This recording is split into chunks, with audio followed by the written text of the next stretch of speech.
Ladies and gentlemen, the President of the United States.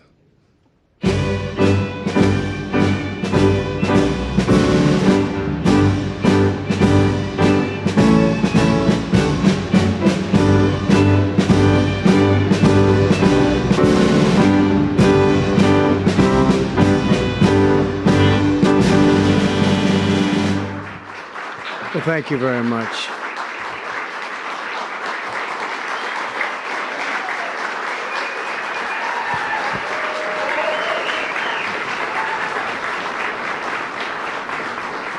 Thank you very much, everyone.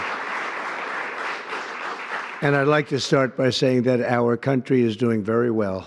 Things are, as you can see, doing quite well. Please sit down. Before we begin, I just want to announce that I signed a proclamation a few moments ago honoring the 250th anniversary of Patrick Henry's famous speech to the Second Virginia Convention, in which he declared very well-known, very famous words, "Give me liberty or give me death." Has anyone heard the phrase? I think most of you have.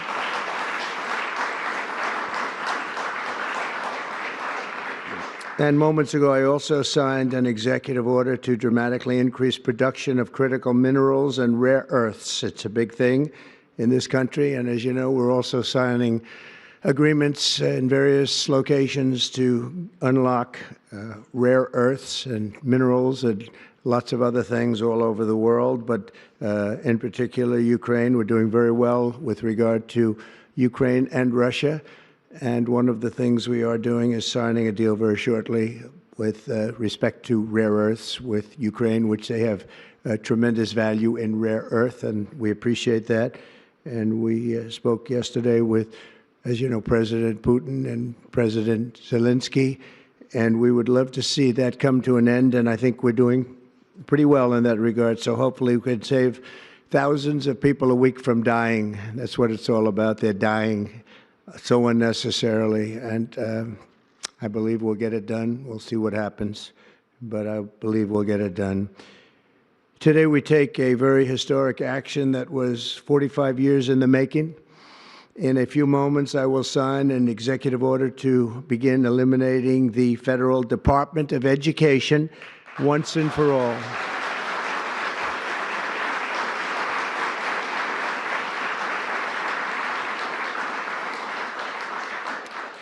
And it sounds strange, doesn't it? Department of Education, we're going to eliminate it, and everybody knows it's right.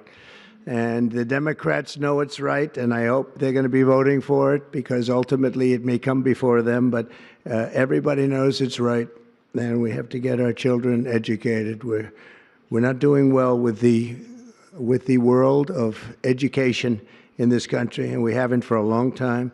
And we're pleased to be joined today by the woman who I chose because she's an extraordinary person, and hopefully she will be our last Secretary of Education, Linda McMahon. Linda, thank you. Thank you very much. That's another interesting statement. It's an interesting opening, right?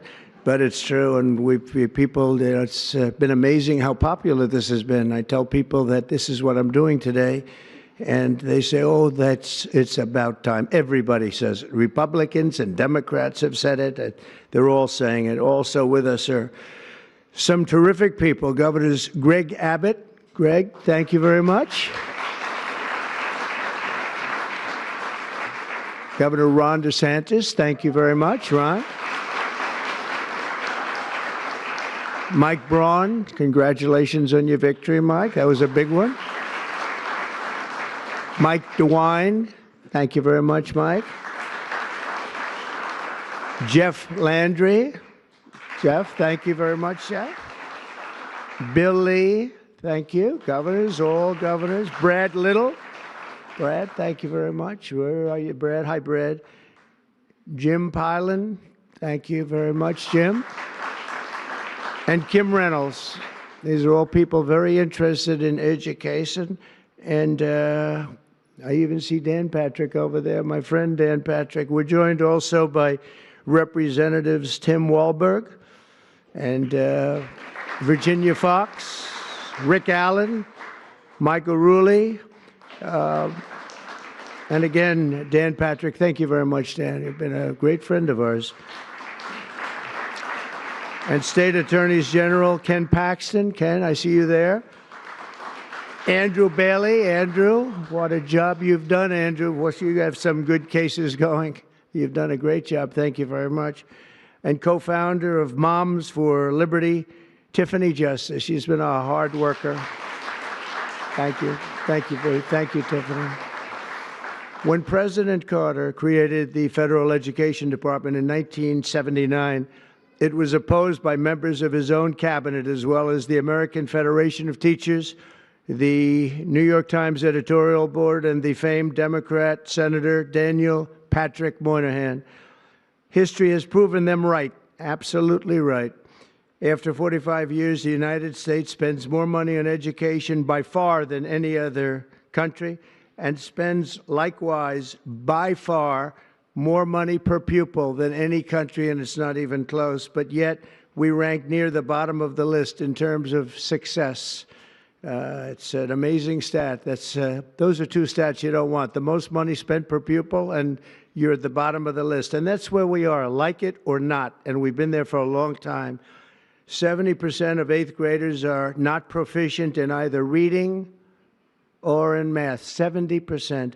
40% of 4th graders lack even basic reading skills, can't read. Students in our public elementary and middle schools score worse in reading today than when the department opened, by a lot. In Baltimore, 40% of the high schools have 0 students who can do basic mathematics. Not even the very simplest of mathematics. I said, give me your definition of basic, and they're talking about like adding a few numbers together.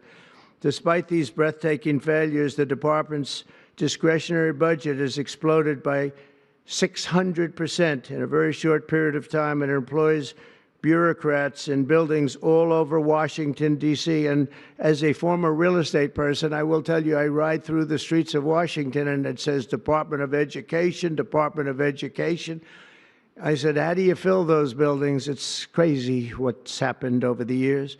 I'm pleased to report that after offering these federal employees 2 generous buyout options, and they were very generous, and they're good people, but they were very generous. My administration has initiated a reduction in force, and we're already cutting numbers that were really surprising to a lot, that we were able to do it so successfully. And we've cut the number of bureaucrats in half. 50% have taken office, which is great. Thank you. Under the action I'm taking today, a small handful of Democrats and others that we have employed for a long time, and there are some Republicans, but not too many, I have to be honest with you. But the department's useful functions, and such as, and they're in charge of them, Pell Grants, Title I funding, resources for children with disabilities and special needs will be preserved, fully preserved. They're all going to be so. If you look at the Pell Grants, it's supposed to be a very good program, Title I funding and resources for children with special disabilities and special needs.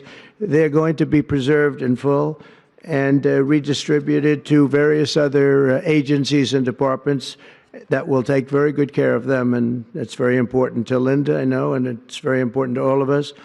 But beyond these core necessities, my administration will take all lawful steps to shut down the department. We're going to shut it down, and shut it down as quickly as possible. It's doing us no good. We want to return our students to the states, where just some of the governors here are so happy about this. They want education to come back to them, to come back to the states, and they're going to do a phenomenal job.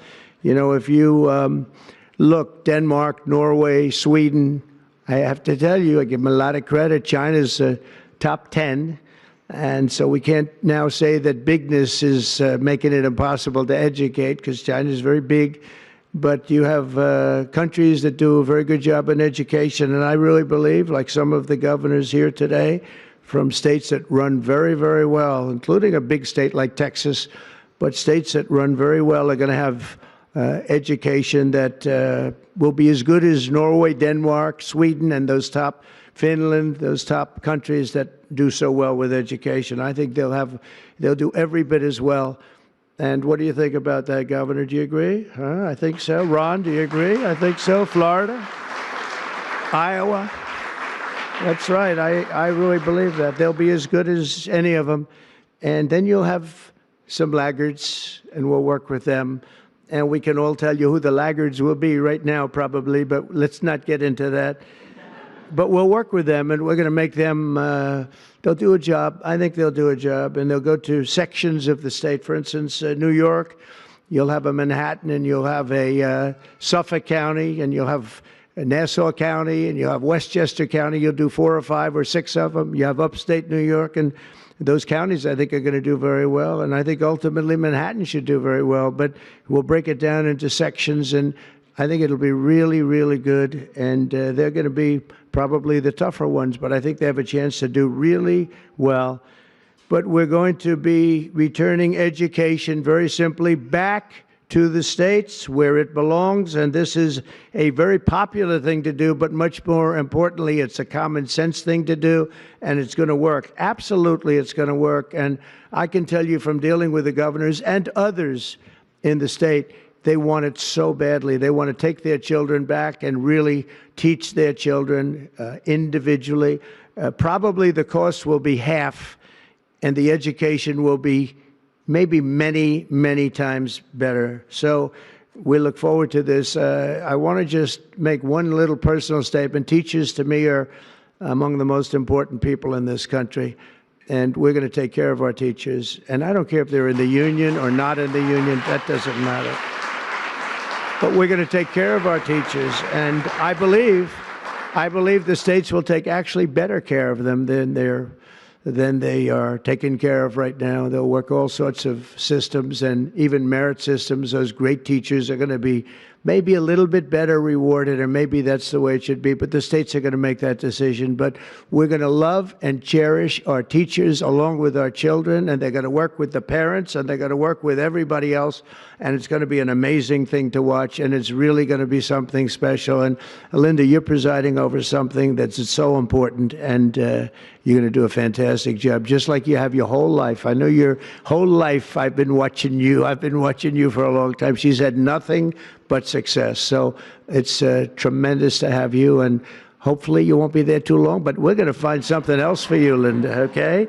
So this will conclude what we are talking about with respect to our most cherished group of people, and that's our children. We want to have our children well educated. We want them to love going to school. We have examples of it. Look at those beautiful, bright-eyed faces. They are so smart. They're so smart.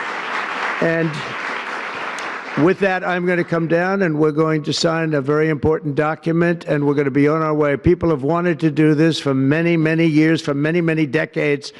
And I don't know, no president ever got around to doing it, but I'm getting around to doing it, so thank you very much.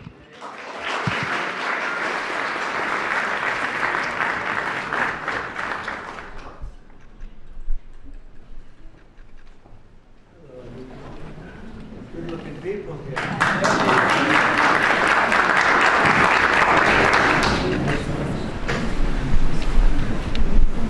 Should I do this? Do it? Yeah, do it. I think so. Maybe this question.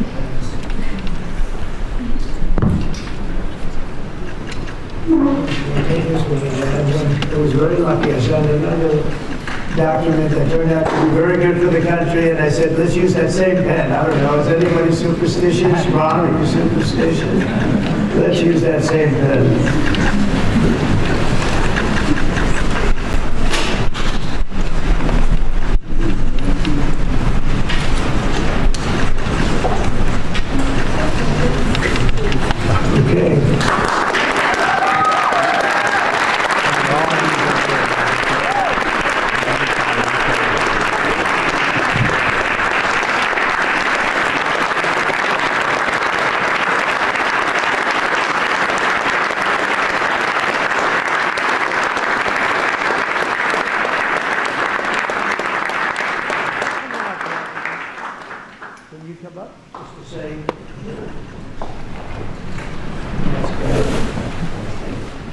important big factor here. Good luck. Good luck.